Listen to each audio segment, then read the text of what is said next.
Como dijo Tocqueville hace 200 años, la democracia es un asunto ruidoso. Mil voces se elevan simultáneas y no resulta fácil orientarse entre el bullicio. Sin embargo, a pesar de la diversidad económica, ideológica e identitaria que caracteriza a nuestras sociedades actuales, estamos rodeados de discursos que pretenden disimular o reprimir el carácter cacofónico de la convivencia política. Gramáticas de la frivolidad, bajo el sello del Fondo de Cultura Económica del autor, el doctor en filosofía por la New School for Social Research en Nueva York, David Heller, pues es un libro que desenmascara las visiones cínicas, románticas o simplificadoras del conflicto a través del examen de esa palabra que ha ganado protagonismo pues en los últimos años, es frivolidad. Y bueno, ya está disponible en librerías, breviarios del Fondo de Cultura Económica es el sello y el título es Gramáticas de la Frivolidad y le damos la bienvenida a su autor que nos va a platicar de este lanzamiento editorial.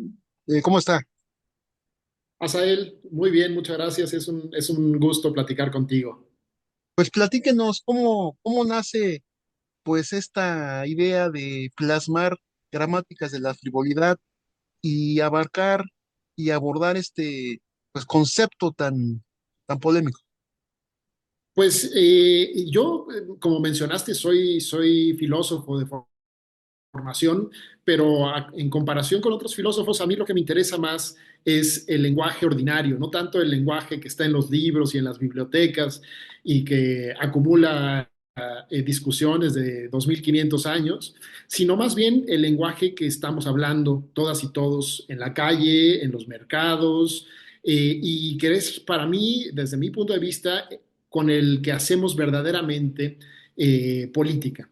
Y entonces yo tengo una especie como de antena en la que siempre estoy pendiente y buscando cuáles son los conceptos y las palabras que me parecen que están teniendo funciones importantes. Y me di cuenta que frivolidad era una. Me metía yo a las redes sociales, escuchaba conversaciones, escuchaba los discursos de los políticos, escuchaba la prensa y me surgía una y otra vez la acusación de frivolidad, ¿no? Esa persona, ese escritor, ese político, esa mujer, es frívola. Y me di cuenta que había como una enorme variedad en la que se usaba esta palabra y que en realidad era como una especie como de drama. Lo que me empecé a encontrar es un drama en el que muchas personas hablan al mismo tiempo sin entenderse y usan la palabra de maneras radicalmente distintas. Entonces dije, vale la pena entrar a esta confusión, intentar poner un poco de orden o al menos de análisis y escribir un libro sobre qué dice sobre nosotros hoy en día la confusión, el ruido, la simultaneidad de voces que usan la palabra frivolidad como una especie de herramienta política o incluso a veces de arma lingüística.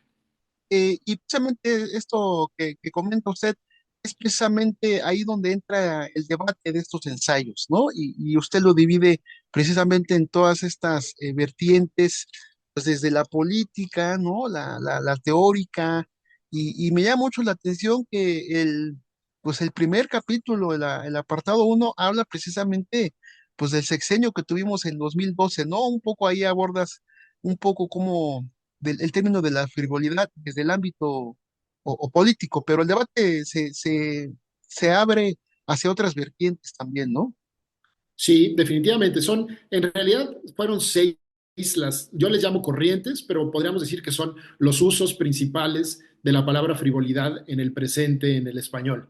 Y como dices, el primero que yo encontré como un uso así como unificado, importante, es el que yo llamo la corriente republicana de la Cuarta Transformación, porque justamente como dices, hay durante el sexenio de Peña Nieto, la prensa y también las personas de a pie usaban la palabra frivolidad muy seguido para referirse a Peña Nieto y su familia. Y la verdad es que les quedaba bastante bien, ¿no? Esto hicieron de Los Pinos un poco llevaban desfiles de moda, salían en las revistas del Corazón una semana sí y la siguiente también, digamos, eran gente a la que se puede aplicar fácilmente el adjetivo de frívolo. Pero a mí lo que me llamó la atención es cómo López Obrador y la Cuarta Transformación, una serie de hablantes que no son solo estos políticos, sino también son las personas que participaron en este movimiento, empezaron a elaborar un discurso más profundo sobre la frivolidad, porque ya no empezaron a atacar solo a personas particulares, como Peña Nieto es un frívolo, sino que empezaron a decir cosas más complejas e interesantes, como la democracia mexicana es frívola, o el sistema es frívolo, o la política neoliberal se ha vuelto frívola. Y entonces eso sí ya es un poco más complicado y complejo. Y entonces yo me meto de lleno en la primera corriente de la frivolidad, a analizar qué quiere decir esto y qué quiere decir un discurso que hace de la frivolidad política algo tan importante para construir su propia identidad. Y esa es una de las seis.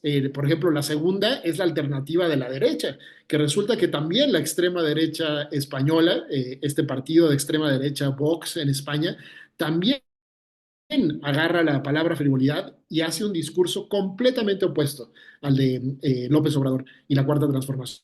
Entonces, realmente el libro se desarrolla como una especie de drama de una palabra, ¿no? En la que parece que ya lo sabemos todo y resulta que otros hablantes llegan con sentidos completamente distintos y entonces lo que se va sumando es una especie eh, de darnos cuenta que vivir en democracia es vivir en un lugar donde todas las voces se mezclan, se cruzan y hay lo que yo llamo un ruido, que es no necesariamente un ruido malo, pero sí un ruido con el que tenemos que aceptar y aprender a convivir. Y bueno, ahorita aunado a lo que comentas, también parece que el discurso es frívolo, sobre todo a partir de lo mediático, las redes sociales, parece que el discurso es ahora lo mediático. Por ahí mencionas el aspecto del influencer, por ejemplo, ¿no? Esta parte de Ujú, lo mediático, y esto ya lo venía estudiando Mario Vargas Llosa, ¿no? Incluso lo citas ahí, su libro que sacó de la temática de frivolidad. Estamos ante una sociedad eh, en el aspecto discursivo frívola también, en cuanto a lo mediático, lo masivo. yo, haciendo justo la investigación para este libro, me di cuenta que es a veces difícil hacer generalizaciones porque justamente hay tantas personas que tienen diferentes nociones de la frivolidad. Entonces, por ejemplo, Vargas Llosa es un buen caso porque escribió un libro sobre la frivolidad, pero Vargas Llosa, que como sabemos, por ejemplo, ha aceptado ser condecorado con la orden de no sé qué del Caballero de España. O sea, es miembro de la realeza de España y se casó recientemente con una de las grandes, digamos, las primeras influencers que existieron, una mujer que salió siempre en revistas del corazón. Entonces, desde la versión, por ejemplo, de la frivolidad republicana, de la que acabamos de hablar, de la Cuarta Transformación, el señor Vargas Llosa es muy frívolo. Realmente le da una importancia a la vestimenta, a la apariencia, a el lujo de las monarquías. Pero Vargas Llosa escribió un libro en el que ataca de frívolos un poco como a las masas. Los frívolos son los que consumen reality shows, los frívolos son los que ya no van a la ópera, sino que escuchan corridos tumbados. Los frívolos son un poco como los nacos, la banda, la raza.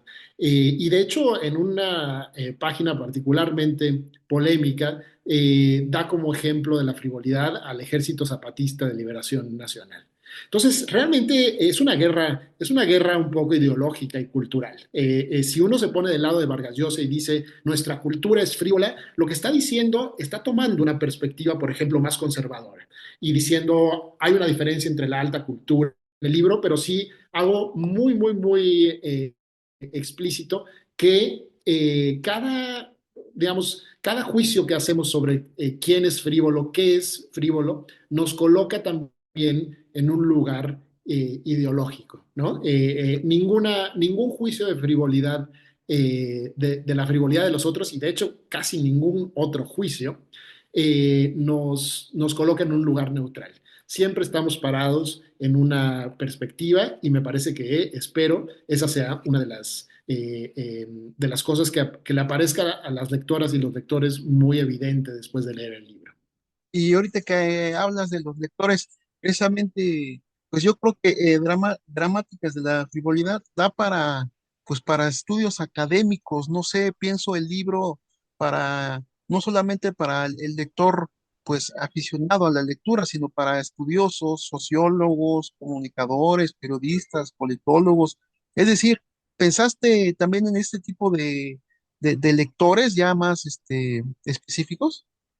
La verdad es que en mi libro pasado, Ternuritas, hice un esfuerzo muy, muy grande por escribir de la manera más, no sencilla, pero sí clara, sin ningún tipo de oscuridad que pudiera asustar a los lectores.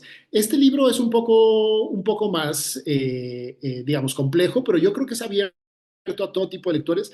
Y los que mencionas tú serían algunos de mis lectores, digamos, ideales, ¿no? Periodistas, políticos, estudiantes, y por eso estoy muy contento que haya salido en los breviarios del Fondo de Cultura, porque los breviarios son una colección que funcionan un poco como bisagra entre los académicos y el público en general, ¿no? Son una colección que tiene ya 60 años y en la que son libros no especialistas, no para especialistas, pero hechos con rigor y que pueden llegar a, digamos, a un público interesado en tener herramientas reflexivas más poderosas. Entonces, definitivamente espero que lectoras y lectores de esos círculos le den oportunidad y espero que sea un libro que les ayude a también aclarar sus propias ideas políticas. Habrá encuentros con los lectores, discusiones, retroalimentación, es parte importante, ¿no? Es parte muy importante. Ya lo presenté por primera vez en la Feria del Libro de Guadalajara y ahora este miércoles 5 de febrero, lo presentaré en el Fondo de Cultura Bella Época, acá en la Ciudad de México, en la Condesa. Y también espero, ya he recibido varias invitaciones de universidades, de la Universidad del Estado de México, de la Universidad Autónoma Metropolitana, de varias universidades a lo largo del país, y eso me emociona mucho la idea de poderlo llevar a diferentes lugares con diferentes públicos, profesores, estudiantes, lectores en general y poderlo discutir, porque me parece que es un libro particularmente abierto al diálogo, es un libro que invita a la polémica y que invita a la discusión y no a una lectura así dogmática y en la que uno lee y ya se queda con las ideas, sino es un libro que intenta abrir más de lo que intenta solucionar. Y bueno, la pluma o la computadora siempre es inquieta. ¿Qué prepara ahora David Bag Heller? Pues estoy trabajando ahora, estoy a mitad de un libro sobre música y colonialismo. Es sobre música popular, sobre rock, sobre pop, y me parece que muchas veces, igual que al lenguaje ordinario, no se le da la importancia que debería de tener intelectualmente. Entonces, es un libro que intenta aclarar algunas ideas sobre un tema muy importante en nuestra época, que es el colonialismo, que por ejemplo ahora ha surgido en primera plana con la película de Emilia Pérez, y que intenta usar esta visión y esta visión crítica, viendo cómo consumimos y cómo pensamos y cómo vivimos la música popular. Pues te agradezco y algo que quiera agregar, compartirnos tus redes sociales, demás. Bueno, agradecer muchísimo el espacio y la conversación. Y sí, estoy sobre todo en la red social X con mi apellido, pero con doble L, Back Geller, pero con doble L. Y espero que tu auditorio le dé una oportunidad a libros. Los breviarios cumplen con su promesa y son libros breves, pequeños, pero espero que este haya podido condensar ideas interesantes para las lectoras y los lectores.